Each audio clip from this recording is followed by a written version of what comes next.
Hi all, మనకి ఇంకో కొత్త ఆపర్చునిటీ రావడం జరిగింది. సో ఈ యొక్క ఆపర్చునిటీ కూడా మనకి కంప్లీట్గా వర్క్ ఫ్రమ్ హోమ్ అనమాట.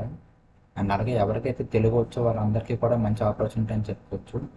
డీటెయిల్స్ అన్ని కూడా వీడియో డిస్కస్ చేద్దాం. వీడియో ఎక్కడ కూడా స్కిప్ చేయకుండా చివరి వరకు చూడండి. సో మనకి మొత్తం వర్క్ ఎలా ఉంటుంది, ఎన్ని టైప్స్ ఆఫ్ వర్క్స్ ఉంటాయి, వర్క్ ఎలా చేయాలి, మన ల్యాప్టాప్ రిక్వైర్మెంట్ ఏంటి, మొత్తం అన్ని కూడా వీడియో డిస్కస్ చేద్దాం. అలాగే అప్లై చేయాలి, అప్లై ప్రాసెస్ కూడా వీడియో డిస్కస్ చేద్దాం. మీకు ప్రతిదీ కూడా ఎక్స్ప్లెయిన్ చేస్తాను. సో మీరు కూడా అదే విధంగా అప్లై చేయండి అండ్ వీడియో అయితే చివరి వరకు చూడండి. సో ఇంకొకటి చూసుకుంటే మనకి ఈ యొక్క ఆపర్చునిటీ అనేది sigma.ai అనమాట. sigma.ai నుంచి ఈ యొక్క ఆపర్చునిటీ, ఈ యొక్క వేకెన్సీ ఆపర్చునిటీ రావడం జరిగింది అనమాట.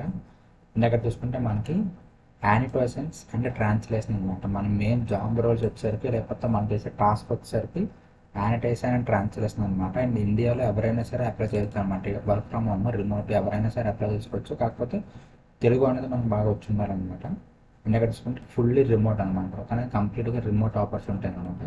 అండ్ ఇక్కడ చూసుకుంటే మనకి తెలుగు లింగ్విస్టిక్ ప్రాజెక్ట్స్ రిమోట్. ఓకేనా, సో కంప్లీట్గా రిమోట్ జాబ్ అండ్ మనకి తెలుగు వస్తే చాలా బెనిఫిట్ అనమాట. ఓకేనా, సో ఇప్పుడు జాబ్ డీటెయిల్స్లోకి వెళ్ళిపోతే, అంటే ఇది స్పెసిఫిక్గా జాబ్ లాగా అని కాదు, ప్రాజెక్ట్ బేస్డ్ అనమాట. ఓకేనా, సో ఇక్కడ అసలు మన వర్క్ ఏంటి, మనం ఏం చేస్తామంటే ఇక్కడ చూసుకుంటే మనకి as a part of our linguistic projects your responsibilities May include. కానీ మనం ఇవన్నీ చేస్తాం అనమాట. Categorisation, యానిటేషన్, correction, transcription, evaluation. అంటే ఫర్ ఎగ్జాంపుల్ ఏంటంటే కేటగరైజేషన్ అంటే ఏంటంటే మీకు కొన్ని ఐటమ్స్ ఇస్తారు. సో ఐటమ్స్ మీరు అది ఆ కేటగిరీ ఏంటి అనేది ఐడెంటిఫై చేయాలన్నమాట. ఫర్ ఎగ్జాంపుల్ మీకు డాగు, క్యాట్, చైరు, పెన్ను, పెన్సిల్ ఇచ్చారనుకోండి. సో ఇది పెన్ను, ఇది పెన్సిల్, ఇది డాగ్, ఇది క్యాట్ అని చెప్పి మీరు ఐడెంటిఫై చేయగలగాలన్నమాట, కేటగరైజేషన్ చేయగలగాలి. అదే ఇంకా కరెక్షన్స్, యానిటేషన్స్ కూడా అంతే అనమాట. ఫర్ ఎగ్జాంపుల్ మనకు కారు డాగ్ ఉందనుకోండి. సో అది కారు, ఇది డాగ్ అని చెప్పి మనం యానిటేషన్ చేసి ఐడెంటిఫై చేయగలగాలన్నమాట. అదేవిధంగా కరెక్షన్స్ కూడా ఇచ్చిన మోడల్స్ ఉంటాయి కదా, చాట్ జీపీటీ లాంటి మోడల్స్, అవి ఇచ్చిన రెస్పాన్స్ మీరు కరెక్ట్ చేయాల్సి ఉంటుంది అన్నమాట, ఏమైనా మిస్టేక్స్ ఉంటాయి. సో ఈ విధంగా మీకు టాస్క్ అనేది ఇవ్వడం జరుగుతుంది అన్నమాట. Transcription, evaluation, video recording, content creation, image, videos. So ఈ విధంగా మీకు హై లెవెల్లో చెప్పాను, కాకపోతే వీళ్ళు మీకు మొత్తం ట్రైనింగ్ ఇస్తారనమాట. మొత్తం ఎలా చేయాలి, మొత్తం ఇందులో అన్ని కేటగిరీస్కి కూడా వాళ్ళు ట్రైనింగ్ ఇస్తారు. సో మీరు ఆ విధంగా వర్క్ చేయాల్సి ఉంటుంది అనమాట.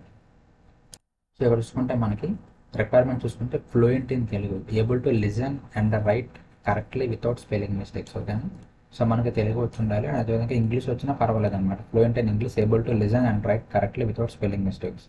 అండ్ అదేవిధంగా బేసిక్ కంప్యూటర్ స్కిల్స్ అనమాట. బేసిక్ కంప్యూటర్ స్కిల్స్ అనేది ఉండాలి.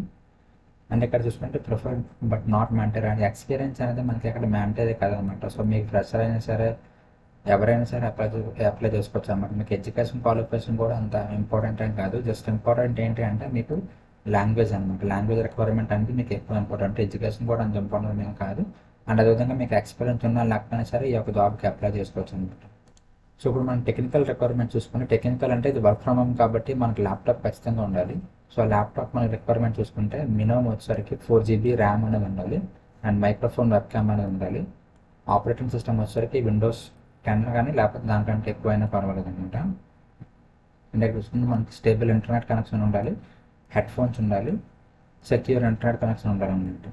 ఓకేనా, ఒకవేళ మొబైల్ టాస్క్స్ ఏమైనా వస్తే మనకి ఆండ్రాయిడ్ ఫోన్ అనేది ఉంటే సరిపోతుంది అనమాట. ట్యాబ్లెట్, ఐఓఎస్ అక్కర్లేదు. సో మన మొబైల్ ఆండ్రాయిడ్ ఫోన్ ఉంటే సరిపోతుంది అనమాట. ఓకేనా, సో ఇది జాబ్ డీటెయిల్స్ వచ్చేసరికి. సో ఇప్పుడు ఈ యొక్క జాబ్కి మనం ఎలాగే అప్లై చేయాలి అంటే, మీకు ఈ యొక్క లింక్ కింద డిస్క్రిప్షన్లో ప్రొవైడ్ చేస్తాను. సో మిగతా వాళ్ళు ఎవరైనా సరే మీకు డబ్బులు పే చేస్తే మీకు ఈ జాబ్ ఇస్తారని చెప్పి అంటారు. సో అవన్నీ కూడా చేయొద్దు. సో మీకు డైరెక్ట్గా లింక్ అనేది డైరెక్ట్గా కింద డిస్క్రిప్షన్లో ప్రొవైడ్ చేస్తాను. సో మీరు అక్కడి నుంచి క్లిక్ చేయగానే మీకు కూడా ఇదే పేజ్ ఓపెన్ అవుతుంది అనమాట. అక్కడ నుంచి మీరు డీటెయిల్స్ అన్ని చెక్ చేసుకోవచ్చు. చెక్ చేసుకున్న తర్వాత మీరు కిందకి స్క్రోల్ చేసినా పర్వాలేదు, లేకపోతే మీకు ఇక్కడ అప్లై ఫర్ దిస్ జాబ్ అని కనిపిస్తుంది కదా. సో దీని మీద క్లిక్ చేసినా మీకు డైరెక్ట్గా ఫామ్ అనేది ఓపెన్ అవుతుంది అనమాట. సో ఇక్కడ చూసుకుంటే Telugu linguistic projects remote. So ఇది మనం అప్లై చేయడానికి ఫామ్ అనమాట. ఇక్కడ చూసుకుంటే do you have native level of Telugu, అంటే మీకు తెలుగు వచ్చా అని చెప్పి అడుగుతున్నారు. ఇక్కడ మనకి వచ్చైతే ఎస్ అని పెట్టండి, మ్యాక్సిమం కూడా ఎస్ అని పెట్టండి. అండ్ ఇక్కడ చూసుకుంటే what is your English level of proficiency, అంటే మీ ఇంగ్లీష్ మీకు అంతా రేట్ ఇచ్చుకుంటారని చెప్పి, బేసిక్గా, అడ్వాన్స్డ్ అని చెప్పాలా. ఓకేనా, and what is your nationality, అంటే ఇండియన్ అని పెడతారనమాట.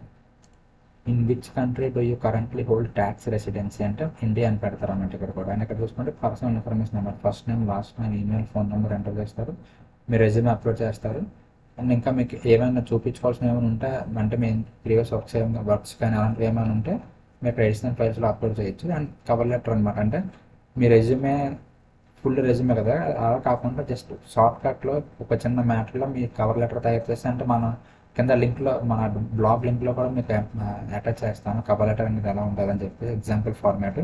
అక్కడ జస్ట్ మీ నేమ్ అక్కడ మా ప్లేస్ హోల్డర్ పెడతాను నేమ్ దగ్గర, ఆ నేమ్ తీసి ఆ ప్లేస్ హోల్డర్ తీసి మీ నేమ్ పెట్టేసి డైరెక్ట్గా మీరు ఇక్కడ పెట్టేయచ్చు అనమాట. ఓకేనా. సో పెట్టేసి ఇక్కడ ఈ 2 చెక్ బాక్సులు చెక్ చేసి మీరు సబ్మిట్ అప్లికేషన్ క్లిక్ చేస్తే ఈ అప్లికేషన్ సబ్మిట్ అయిపోతుంది. అయిపోయిన తర్వాత మీకు మీ మెయిల్కి అసైన్మెంట్స్ వస్తాయన్నమాట. నా 6 అసైన్మెంట్స్ వస్తాయన్నమాట. ఓకేనా. ఆ 6 అసైన్మెంట్స్ మీరు కంప్లీట్ చేయాలన్నమాట. కంప్లీట్ చేసి సబ్మిట్ చేసిన తర్వాత మీ యొక్క అసైన్మెంట్ సబ్మిషన్ క్వాలిటీ చెక్ చేసి వాళ్ళు మళ్ళీ మీకు గెట్ బ్యాక్ అవుతారు అనమాట. టాస్క్స్ ఏమైనా ఉంటే అప్పుడు మీకు అసైన్ చేస్తారు. ఓకేనా. సో ఇది ప్రాసెస్ వచ్చేసరికి. అండ్ ఇంకా మీకు ఏమైనా డౌట్స్ ఉంటే కింద కామెంట్ సెక్షన్లో కామెంట్ చేయండి. అండ్ నెక్స్ట్ వీడియో కోసం మన ఛానల్ ఫాలో అవుతున్నాను. And thank you so much.